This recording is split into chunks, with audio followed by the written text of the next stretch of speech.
Hi friends, జనవరి 20వ తేదీ Trump రెండోసారి America ప్రెసిడెంట్గా ప్రమాణ స్వీకారం చేశాడు. ట్రంప్ రెండోసారి గెలవడానికి అది కూడా భారీ మెజారిటీ. దానికి మెయిన్ రీజన్ ట్రంప్ ఇచ్చిన హామీ. అదేంటంటే అమెరికాలో ఉన్న ఇల్లీగల్ ఇమిగ్రెంట్స్ని దేశం నుంచి పంపిస్తా అనడమే. చెప్పినట్టుగానే అతను అధికారంలోకి రాగానే ఆ దేశంలో ఉన్న ఇమిగ్రెంట్స్ని బయటికి పంపించడం మొదలుపెట్టాడు కూడా. ప్రస్తుతం సోషల్ మీడియాలో ఇదే చాలా బాగా వైరల్ అవుతుంది. అదేవిధంగా మన దేశం నుంచి కూడా చాలామంది ఇమిగ్రెంట్స్ ఉన్నారు, వారిని కూడా పంపిస్తారంటూ సోషల్ మీడియాలో చాలా బాగా వైరల్ చేస్తున్నారు. అయితే ప్రస్తుతం వస్తున్న వార్తల ప్రకారం చూసుకుంటే ఇండియాకి చెందిన 18,000 మంది ఇండియన్ సిటిజన్స్ని ట్రంప్ భారత్కి పంపించబోతున్నాడు అని, దీనికి భారత ప్రభుత్వం కూడా అంగీకరించింది అని అంటున్నారు. ఇక్కడ ఉన్న ఆర్టికల్ చూడండి. India set to take back 18,000 citizens from US to placate Trump. ఇందులో ఉన్న ప్లకేట్ అంటే అర్థం ఎవరైనా కోపంగా ఉంటే వారిని శాంతపరచడం అర్థం. ఇండియన్ గవర్నమెంట్ ట్రంప్ని శాంతపరచడం కోసం అమెరికాలో ఉన్న 18,000 మందిని వెనక్కి తీసుకోవడానికి అంగీకరించారు. మెయిన్ ఇష్యూ ఏంటంటే ఆ 18,000 మంది కూడా ఇండియా నుంచి ఇల్లీగల్గా వెళ్ళిన వారే కాబట్టి మన గవర్నమెంట్ తప్పక ఒప్పుకోవాలి. ఇండియాకు ఉన్న మెయిన్ ఆలోచన ఏంటి అంటే అమెరికాతో ఎటువంటి ఇబ్బంది కానీ గొడవలు కానీ మనకి ఉండకూడదని. ట్రంప్ పవర్లోకి వచ్చిన వెంటనే చాలా దేశాల మీద ట్రేడ్ వార్ చేయబోతున్నాడు, ఎక్కువగా ట్యాక్సులు టారిఫ్లు పెట్టేసి. ఇలాంటి టైంలో ఇండియా కూడా ఎగెనిస్ట్ అయితే మనకు అది చాలా నష్టాన్ని ఇస్తుంది. సో అందుకోసమే ఇల్లీగల్గా వెళ్ళిన 18,000 మందిని ఇండియాకి పంపడానికి యాక్సెప్ట్ చేసింది. ట్రంప్ వచ్చాక ప్రపంచవ్యాప్తంగా మనమైతే చాలా మార్పులు చూడబోతున్నాం. ఎప్పుడైతే ట్రంప్ అధికారంలోకి వచ్చాడో అమెరికా వరల్డ్ హెల్త్ ఆర్గనైజేషన్ నుంచి తప్పుకుంది. ఇక నుంచి WHOకి అమెరికా నుంచి ఎటువంటి ఫండింగ్ కూడా వెళ్ళదు. ప్రపంచ దేశాలు అన్నీ కలిసి ఏర్పరచుకున్న దాని నుంచి ఎందుకు వెళ్ళిపోయింది అంటే ట్రంప్ ప్రకారం ఈ WHO కరోనా టైంలో సరిగ్గా పనిచేయలేదు. అదేవిధంగా చైనాకి కూడా సపోర్ట్గా నిలిచింది. ఆ టైంలో చైనాలో జరుగుతున్న పరిస్థితుల గురించి WHOకి ముందే తెలిసినా కూడా చెప్పలేదు. ఒకవేళ చెప్పి ఉంటే కరోనా కారణంగా ప్రపంచానికి ఇంత నష్టం వచ్చేది కాదు అని ట్రంప్ అయితే అనుకుంటున్నాడు. కరోనా టైంలో ప్రపంచ దేశాలు అన్నీ కూడా చైనాని బ్లేమ్ చేస్తూ ఉంటే ఈ WHO డైరెక్టర్ మాత్రం చైనాకి సపోర్ట్గా మాట్లాడుతూ ఈ వైరస్ చైనాలో పుట్టలేదు అన్నాడని అందరికీ తెలుసు. ఆ కోపంతో ట్రంప్ ఇప్పుడు WHO నుండి బయటకు వచ్చేశాడు. ఇంకా అమెరికా నుంచి WHOకి ఎటువంటి ఫండింగ్ కూడా వెళ్ళదు. ప్రజెంట్ ట్రంప్ ప్రపంచవ్యాప్తంగా ఉండి WHOకి, నాటోకి, వరల్డ్ హెల్త్ ట్రేడ్ ఆర్గనైజేషన్స్కి అన్నిటికీ కూడా బయటకు వచ్చేసి అన్నిటికీ కూడా అగెనిస్ట్ అయితే అయిపోయి ట్రంప్ తీసుకున్న ఈ నిర్ణయాలు చాలా దేశాలకి నష్టాన్ని తీసుకురాబోతున్నాయి. ఈ నష్టం మన దేశానికి ఎంత తక్కువ వస్తే అంత మంచిది అని ఇల్లీగల్గా ఉన్న 18,000 మంది ఇమిగ్రెంట్స్ని తీసుకురావడానికి ఒప్పుకుంది. 2015 నుంచి 2021 మధ్యలో ట్రంప్ అధికారంలో ఉన్న టైంలో 15 లక్షల మంది ఇల్లీగల్ ఇమిగ్రెంట్స్ని తరిమి కొట్టేశారు. ఈసారి ట్రంప్ 40 లక్షల మంది అక్రమ వలసదారులను అమెరికా నుంచి గెంటేయాలనుకుంటున్నాడు. ట్రంప్ ఇప్పుడు ప్రతి సంవత్సరం 10 లక్షల మందిని పంపించడానికి ప్లాన్ చేస్తున్నాడు. అమెరికాలో ఉన్న ఈ అక్రమ వలసదారులను పంపించడం అనేది చాలా ముఖ్యమైన ఎన్నికల సమస్య. ట్రంప్ కూడా ఇచ్చిన వాగ్దానం కూడా.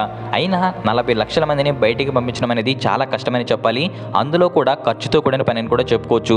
ఇండియాలో అయితే ఇదంత పెద్ద సమస్య కాదు. మెయిన్గా ఎవరు కూడా అధికారులను అడగరు, ప్రశ్నించరు. ఎంతమంది అక్రమ వలసదారులను బయటికి పంపించారంటూ క్వశ్చన్ కూడా చేయరు. అమెరికాలో ఉన్న ఓన్లీ ఇండియన్స్ అక్రమంగా వలస వెళ్ళిన వారి సంఖ్య 7,25,000 మంది. వీరందరూ కూడా కెనడా లేదా మెక్సికో బోర్డర్ నుంచి యుఎస్లోకి అడుగుపెట్టిన వారే. ఒక్క ఇండియా నుంచి ఇంతమంది ఉంటే ఇంకా మెక్సికో, చైనా, వేరే దేశాల నుంచి అక్రమంగా వచ్చిన వారు ఎంతమంది ఉన్నారో ఎవరికీ తెలియదు. కానీ ఈ సమస్యకి పరిష్కారం కావాలి. ఎందుకంటే ఒక దేశంలో అక్రమంగా ఎవరుంటే వారిని తిరిగి పంపించాల్సింది. అమెరికాలో ఉన్న 7,25,000 మంది ఇండియన్స్ని గుర్తించడం చాలా కష్టమని చెప్పాలి. ఎందుకంటే ప్రపంచ నలుమూల నుంచి వచ్చిన వారు కూడా అక్కడ ఉన్నారు.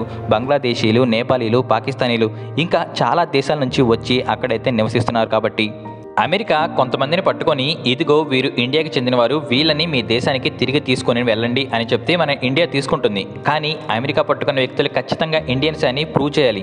ఎందుకంటే మన ప్రక్క దేశాల్లో ఉండేవారు కూడా చూడడానికి అటు ఇటుగా ఇండియన్స్ లాగానే ఉంటారు. కాబట్టి అందరూ ఇండియన్స్ అని మన వాళ్ళు ఎలా నమ్ముతారు? అందుకే ఇండియన్ గవర్నమెంట్ వారు ఇండియన్స్ అని ప్రూవ్ చేయండి, మేము వెనక్కి తీసుకుంటాం అని అంటున్నారు. ఈ పని చేయడానికి అమెరికాలో ICE ఇమిగ్రేషన్ కస్టమ్ ఎన్ఫోర్స్మెంట్ అనే ఒక సంస్థ ఉంది. ఈ సంస్థ ఇండియన్ గవర్నమెంట్కి 18,000 మంది భారతీయుల వివరాలు ఇచ్చింది. వారిని ఆధార్, ఓటర్ కార్డ్ ద్వారా చెక్ చేసుకోవచ్చు. ఇండియన్ గవర్నమెంట్ కూడా ఈ 18,000 మందిని తిరిగి తీసుకోవడానికి సిద్ధంగా కూడా ఉంది. ఇది చాలా కోట్ల రూపాయలతో ఖర్చుతో కూడిన పని అండ్ చాలా విమానాలు కూడా దీనికి కావాలి. చాలా క్రమంగా ఈ ప్రక్రియ అనేది జరగాలి. ఇప్పుడు మనం అమెరికాలో ఉంటున్న లీగల్ ఇమిగ్రెంట్స్ గురించి ఒక్కసారి చూద్దాం.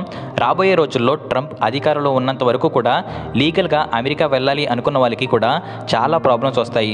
ఒకప్పుడు అమెరికాకి వెళ్ళి సెటిల్ అవ్వడం చాలా ఈజీగా ఉండేది. కానీ ఇప్పుడు అమెరికాలో వెళ్ళి సెటిల్ అయ్యి అక్కడ సిటిజన్గా మారడం చాలా కష్టమవుతుంది. ఒక వ్యక్తి అమెరికా భూమిపై పుడితే అతని పేరెంట్స్ ఏ దేశానికి చెందిన వాళ్ళైనా సరే ఆ పిల్లోడికి ఆటోమేటిక్గా అమెరికన్ సిటిజన్షిప్ వస్తుంది. ఈ కాన్సెప్ట్ బేస్ చేసుకొని చాలామంది అమెరికా వెళ్ళి సెటిల్ అయ్యారు. ఎలా అంటే ఒక వ్యక్తి అమెరికాలో జాబ్ చేయాలి లేదా వర్క్ చేయాలి అంటే H1B వీసా కావాలి. అది తీసుకొని తన భార్యతో కలిసి వెళ్తాడు. వారిద్దరు కూడా అమెరికాలోనే ఉంటారు కాబట్టి వాళ్ళిద్దరికీ పిల్లలు పుడితే అక్కడ పుట్టిన పిల్లలు డైరెక్ట్గా అమెరికన్ సిటిజన్షిప్ పొందుతారు. తల్లిదండ్రులు ఇద్దరు ఇండియన్స్, వారికి పుట్టిన పిల్లలు అమెరికన్స్ అవుతారు. పిల్లలు అమెరికాకి చెందినవారు కాబట్టి వారిని చూసుకోవడానికి వీరు కూడా పర్మనెంట్గా అక్కడే సెటిల్ అయిపోతారు. నిన్న మొన్నటి వరకు అందరూ కూడా ఇదే ఫాలో అయ్యారు. ప్రస్తుతం అమెరికాలో దీన్ని ఉపయోగించి పర్మనెంట్గా చాలామంది సెటిల్ అయ్యారు. దీనివల్ల అమెరికాలో జనాభా విపరీతంగా పెరిగిపోతున్నారు. అనవసరంగా చాలామంది దేశంలోకి వస్తున్నారు. ఇది ట్రంప్కి అస్సలు నచ్చలేదు. పుట్టే పిల్లల వల్ల అమెరికాలో సిటిజన్షిప్ పొందే అవకాశాన్ని పూర్తిగా తీసేశాడు ట్రంప్. పుట్టిన పిల్లలు అమెరికన్ సిటిజన్షిప్ పొందాలి అంటే దానికంటూ ఒక ప్రత్యేకమైన ప్రొసీజర్ ఉంటుంది. ఇప్పుడు కొత్తగా వచ్చిన రూల్స్ ఏంటి అంటే అమెరికాలో తల్లిదండ్రులు ఆల్రెడీ గ్రీన్ కార్డ్ కలిగి ఉంటే అంటే ఆల్రెడీ అమెరికన్ సిటిజన్షిప్ అయి ఉంటే వారికి పుట్టే పిల్లలకు కూడా అమెరికన్ సిటిజన్స్ అవుతారు. రూల్ నెంబర్ 2, కపుల్లో ఒకరు H1B వీసా కలిగి అమెరికాలో ఉంటూ ఇంకొకరు గ్రీన్ కార్డ్ కలిగి ఉంటే వారికి పుట్టే పిల్లలు కూడా అమెరికన్ సిటిజన్ అవుతారు. రూల్ నెంబర్ 3, పేరెంట్స్ ఇద్దరు H1B వీసా కలిగి అమెరికాలో ఉంటూ అక్కడే జాబ్ చేస్తూ ఉంటే మాత్రం వారికి పుట్టే పిల్లలు అమెరికాలో పుట్టినప్పటికీ కూడా అక్కడ సిటిజన్గా అయితే మారరు. ఇండియా నుంచి వెళ్ళే వారికి ఇదే చాలా పెద్ద సమస్యగా మారింది.